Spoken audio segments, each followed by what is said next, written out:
Fala pessoal, tudo bem? Dando continuidade aí ao nosso próximo semestre, queria aqui mais uma vez falar que é um prazer enorme estar com vocês, espero que estejam todos bem, com muita saúde, da mesma forma os familiares. Infelizmente continuamos aqui na forma remota, com muita saudade das aulas presenciais, mas não podemos parar, então vamos aí dando continuidade ao nosso tema. Paramos na nossa última matéria, falamos de audiência trabalhista, fiz um bate-papo com vocês, do resumo sobre as principais questões que envolvem os tipos de audiência, consequências, procedimentos, dicas do dia a dia.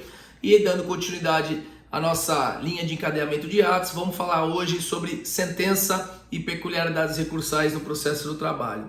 Sentença, a gente lembra que é o ato processual que põe fim ao processo, numa das situações previstas no artigo 485 e 487 do CPC. Basicamente, aquele provimento judicial que põe termo ao processo em primeira instância. Não confundam a sentença com acórdãos, que acórdãos são aquelas decisões por órgãos colegiados, né? Então, toda vez que nós impetramos com uma ação no Poder Judiciário, um juízo singular decidiu, é uma sentença. Recorremos daquela decisão, não concordamos com aquela decisão. A decisão é reapreciada por um órgão colegiado e essas decisões jurisdicionais de órgãos colegiados são denominados de acórdãos. O que nós temos que lembrar aqui? Os requisitos essenciais da sentença estão lá no artigo 489 do CPC e artigo 832 da CLT. Basicamente, relatório, a fundamentação e a parte dispositiva. Relatório, nome das partes, identificação do caso, pedido, contestação, registro das principais peças. A fundamentação é a fundamentação jurídica que o juiz analisará o caso. E a parte dispositiva, né, é aquela parte final onde o dispositivo do juiz ele vai lá e identifica se decidiu favorável a uma parte e favorável a outra, né, nos casos de procedência da ação ou improcedência da ação. Ou então, nos casos de provimento parcial, não deu razão nem para uma parte nem para outra, mas de forma parcial decidiu nos casos de procedência em parte daquela situação levada ao Poder Judiciário. Então lembra que os requisitos essenciais da sentença nós temos o relatório, a fundamentação e a parte dispositiva. Lembra, gente, que o judiciário não permite atos simulados, né, ou colusão das partes. Se porventura o judiciário entender, o juiz entender que as partes estão simulando um processo para atingir um benefício para si ou prejudicar o outro, o juiz deverá extinguir o processo sem julgamento do mérito, nos termos do artigo 142 do Código de Processo Civil. E lembra também que no processo do trabalho, da mesma forma que no processo civil, não são admitidos julgamentos citra, ultra ou extra petita. Citra petita inferior ao pedido, o reclamante pediu dano moral e dano material, o juiz só analisou o dano moral, não falou sobre o dano material, por exemplo. Olha, essa sentença aqui vai ter que ser consertada, reformada. Ultra petita é justamente o inverso. Imagina só se o magistrado foi lá e julgou além do que foi pedido. O reclamante pediu 50 mil de danos morais, o juiz vai lá e dá 100 mil. Opa, passou do que foi pedido. E essa petita fora, né? O reclamante simplesmente vai lá e pede danos morais e o juiz condena em danos morais, materiais e estéticos. Pô, essa sentença é extra petita. Então lembra, o juiz deverá julgar de acordo com a lide, do que está na lide, de acordo com o pedido. Lembrando sempre um princípio de processo do trabalho, que é o princípio da extrapetição, que falamos na nossa primeira aula de princípios de direito processual do trabalho. Lembra que algumas situações previstas em lei, mesmo que não estejam pedidas no pedido inicial, né, o juiz vai lá e poderá deferir porque é um amparo legal. Olha, o reclamante foi lá, a título de exemplo, e pediu horas extras durante todo o contrato de trabalho. O juiz vai lá e defere as horas extras durante todo o contrato de trabalho, acrescidas de juros, correção monetária e honorários advocatícios na forma da lei. Opa, peraí, o resto está na lei, o juiz foi lá e deu, não será considerado sentença extra petita. E lembra a diferença também, gente, da coisa julgada material e da coisa julgada formal. Lembrando que a coisa julgada formal extingue o processo com resolução do mérito. A coisa julgada material aqui... Não, peraí, vamos lá. A coisa julgada aqui formal, nós teremos a extinção do processo aqui sem resolução do mérito. E na coisa julgada material, nós temos aqui a extinção com julgamento do mérito. Diferença básica de uma e outra é que na coisa julgada material não há mais o que se discutir aquela matéria. Na coisa julgada formal podemos ingressar com uma nova medida. Então lembra que a discussão com referência a coisa julgada material e também coisa julgada formal. Diferença básica de uma a outra: uma hipótese de extinção com resolução do mérito, resolvendo o mérito, somente ação rescisória. Olha, na outra não houve atendimento, não houve resolução do mérito, não houve apreciação do mérito, podemos ingressar novamente com outra medida, com outra ação. Tudo bem? Queria aqui, gente, passar para vocês que nossa linha processual, falamos dos princípios, da estrutura do processo do trabalho, falamos da petição inicial, falamos da defesa, falamos da instrução, falamos de audiência, falamos das razões finais. Lembra que as razões finais no processo do trabalho, após o encerramento da instrução, né, que em audiência oralmente como regra, né, a gente tem aqui a possibilidade de oferecer razões finais em audiência, prevalece a oral e pode ser dado escrito por magistrado se assim for requerido pelas partes. Agora a gente vai entrar após a sentença na fase recursal, né? E os recursos trabalhistas nós temos que tomar cuidado, primeiro com relação ao conceito de recursos, né? O que é o recurso? Nós temos lá na nossa história, desde o direito romano, a possibilidade da parte que não gostou de uma decisão recorrer a um órgão colegiado, ou seja, uma pessoa física, uma pessoa singular decidiu, está passível de erro, vamos reapreciar aquela matéria por um órgão colegiado, a fim de rediscutir o tema, porque aquela pessoa é passível de erro que julgou também. Então nada mais é do que conceito e aprovação do reexame de determinada decisão pela autoridade hierarquicamente superior, objetivando sempre, em regra, né, a reforma ou a modificação do julgado. Então lembra, gente, aqui, toda vez que falamos de órgãos colegiados, a nossa Constituição Federal faz também a obrigatoriedade em alguns tribunais da previsão do 5º constitucional.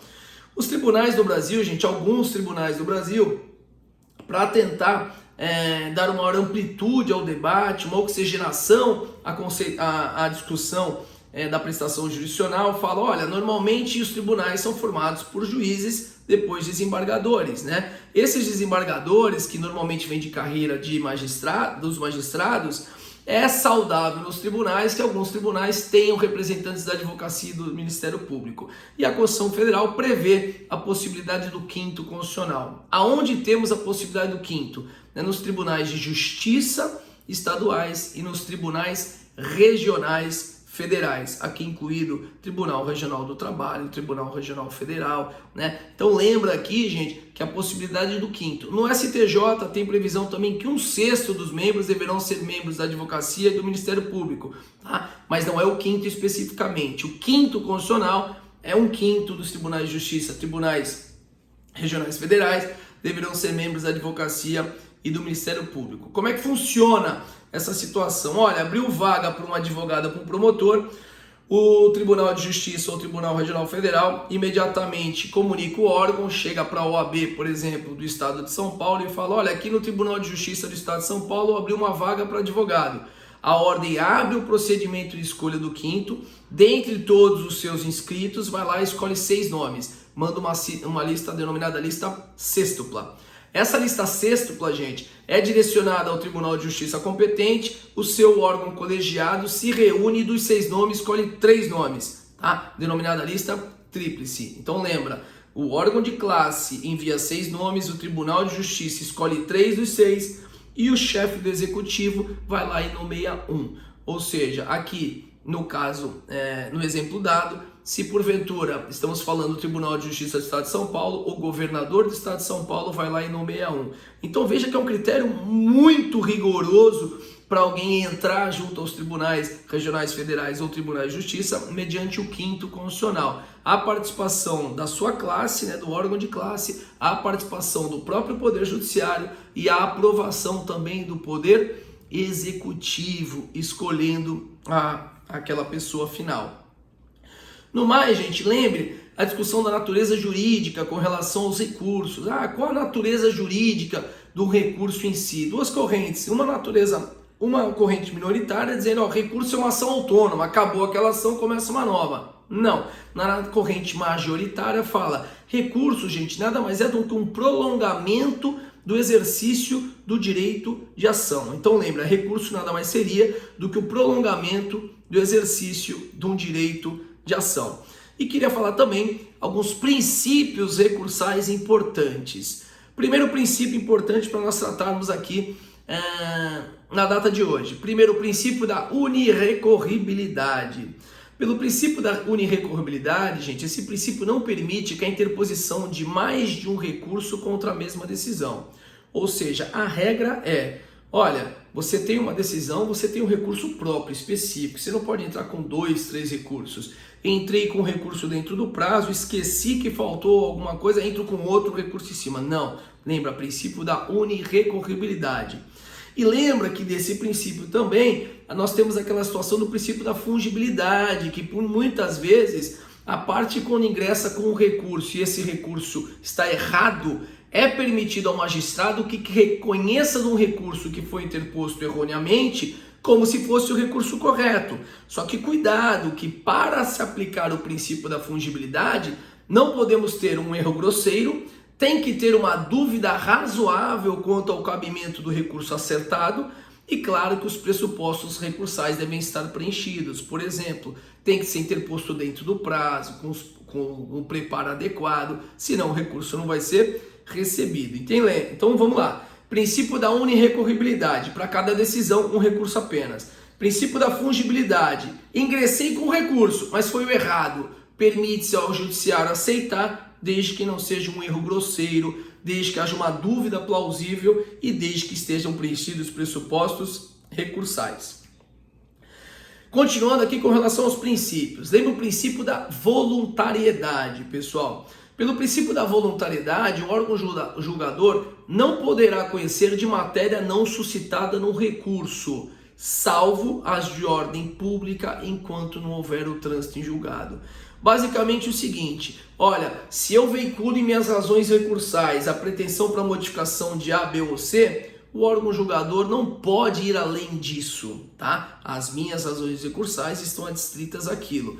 Imagina só, gente, se numa ação de procedência aqui, em parte, onde uma das partes recorre só e o órgão julgador entende que não só não tem cabimento, como a outra merecia ganhar. Não dá, né? Pelo caso do princípio da voluntariedade, o órgão julgador está adstrito aqui às matérias suscitadas no recurso, salvo, é claro, se for uma questão de ordem pública.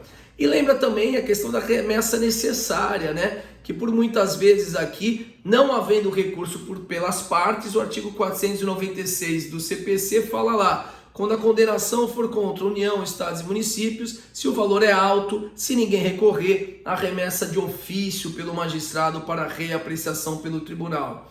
Esse mesmo dispositivo fala que, ó, se porventura a União for condenada às condenações acima de 1.000 salários mínimos, recurso ex ofício. Estados e municípios que são capitais dos estados, 500 salários mínimos. E os demais municípios, 100 salários mínimos apenas. Então lembra aqui a questão do reexame necessário, que também tem aplicação aqui no processo do trabalho, caso a Fazenda Pública venha a ser condenada e não haja recurso por nenhuma das partes. Uma outra peculiaridade recursal importante no processo do trabalho, que já falamos também na nossa primeira aula, que é uma peculiaridade do processo do trabalho, é a irrecorribilidade imediata das decisões interlocutórias. Lembra? As decisões interlocutórias no processo do trabalho, como regra, são irrecorríveis, pessoal. Lembra? As decisões interlocutórias no processo do trabalho, como regra, são irrecorríveis. Súmula 214 do TST. Já falamos inclusive sobre as exceções previstas na súmula 214, do destaque aquela onde o juiz acolhe uma exceção de competência territorial e manda o processo para uma cidade vinculada a outro tribunal. Olha, o juiz pega o processo trabalhista de Santos, manda para o Rio. Pô, o juiz de Santos é vinculado ao Tribunal de São Paulo, o juiz do Rio é vinculado ao Tribunal do Rio. Essa decisão interlocutória cabe recurso imediato, tá? A título de exceção da súmula 214. Mas a regra é, as decisões interlocutórias são irrecorríveis no processo do trabalho. E um outro tema que merece destaque, gente, que foi objeto de súmula do TST, é a questão da fundamentação. Por quê? A CLT, no artigo 899 da CLT, ela fala assim, olha, os recursos serão interpostos mediante simples petição. Daí veio parte da doutrina e falou assim, olha, se é interposto mediante simples petição, não há necessidade nos recursos trabalhistas da fundamentação jurídica. Eu falo, eu não gostei que era reforma.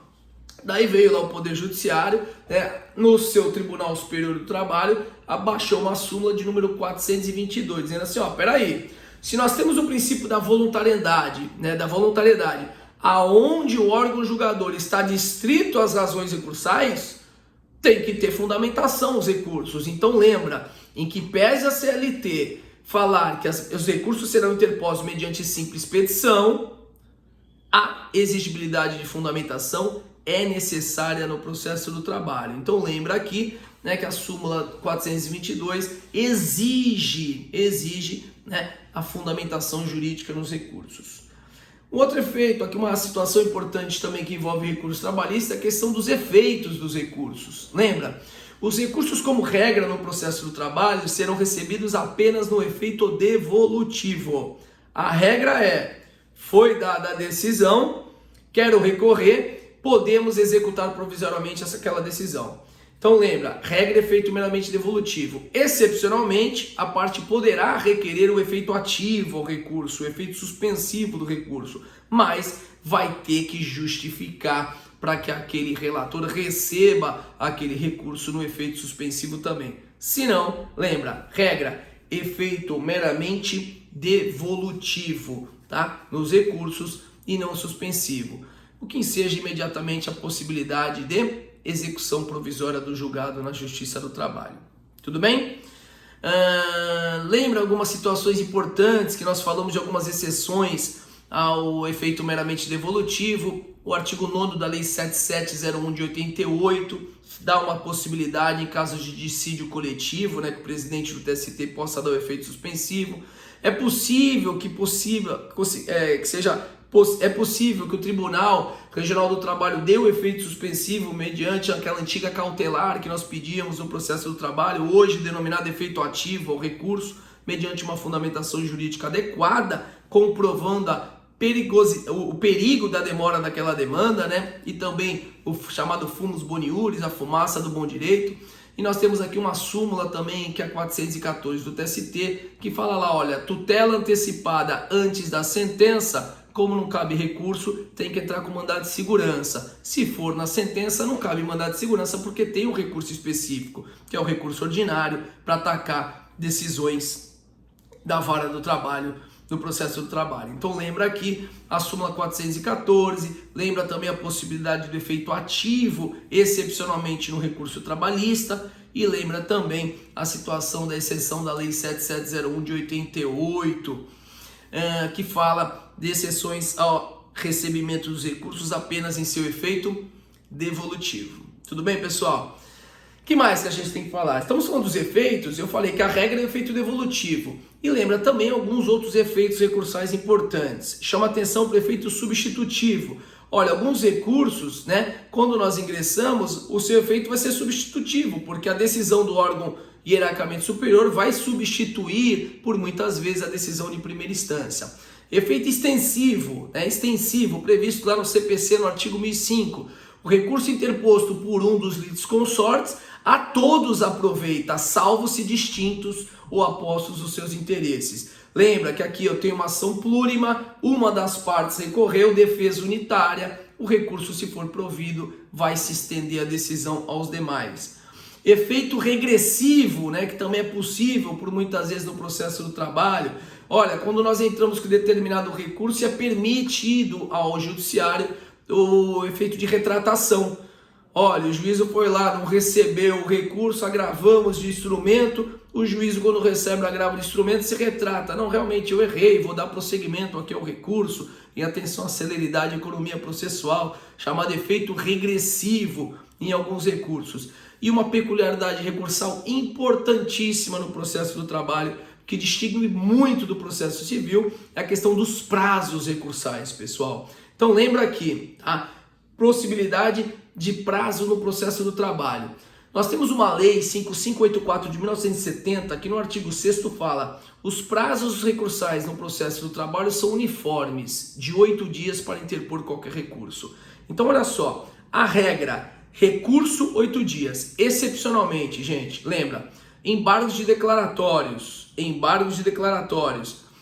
que tem natureza jurídica recursal, prazo de 5 dias. E recurso extraordinário que tem natureza extraordinária, prevista na Constituição Federal, prazo de 15 dias. Então lembra, ED 5 dias, embargo de declaração 5 dias, recurso extraordinário 15 dias. Os demais, todos os demais recursos, tá? Lembra, todos os demais recursos são de 8 dias. Por exemplo, da sentença cabe recurso ordinário em 8 dias. Da sentença no processo de execução cabe agravo de petição em 8 dias.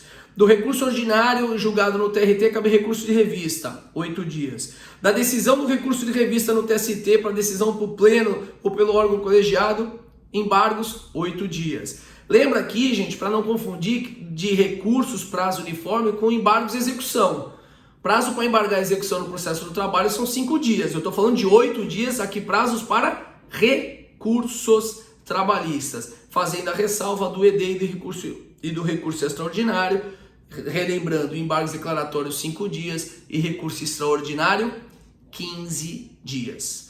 Lembra também quando envolve matéria recursal, nós temos 2 juízos de admissibilidade, o denominado juízo ACO e o juízo ad quem.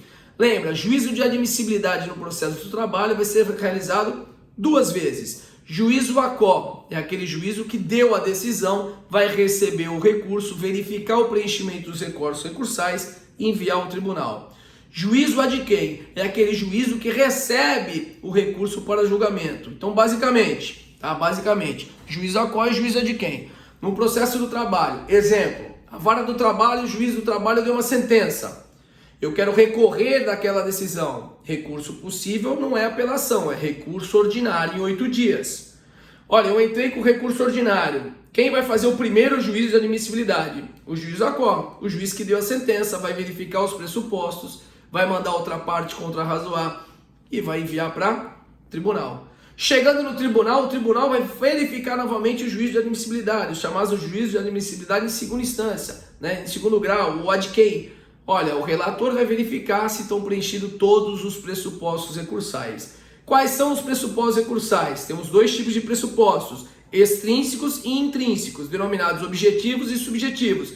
Tema que será objeto de discussão na nossa próxima aula, os pressupostos objetivos e subjetivos dos recursos trabalhistas. A dúvida que fica, olha, a decisão do juízo ACO, recebendo ou negando o recurso, vincula o juízo ad quem? Gente, imagina só, se o juízo ACO recebeu o recurso e mandou para cima, o juiz ad quem não está vinculado. Ele pode falar, não recebo porque é intempestivo, não recebo porque o preparo não foi recolhido. Lembra, não há vinculação do juízo de admissibilidade ACO com o juízo de admissibilidade ad quem. Tudo bem? Tem uma súmula que trata sobre isso também, que está inclusive no material que eu deixei disponível para vocês, que é a súmula 285 do TST. Tudo bem? Pessoal, então basicamente falamos na aula de hoje de sentença, falamos de algumas peculiaridades recursais no processo trabalhista, alguns princípios importantes, prazo, recebimento e seus efeitos, juízo de admissibilidade. Para a próxima aula, vamos tratar de 2 temas importantíssimos. Não basta fazer o recurso tem que preencher vários pressupostos recursais, denominados objetivos e subjetivos. Alguns doutrinadores falam pressupostos extrínsecos ou intrínsecos. Falaremos sobre isso no nosso próximo bate-papo. Uma boa semana a todos vocês. Lembrando que estamos aqui online, não apenas no horário de aula, mas nas nossas redes sociais. Dúvidas no chat, no Moodle, e em WhatsApp, em grupos de sala, para sanar qualquer tipo de esclarecimento, dúvida ou sugestão. Um bom semestre a todos, prazer em revê-los e até semana que vem, se Deus quiser, pessoal. Um beijo grande, fiquem com Deus.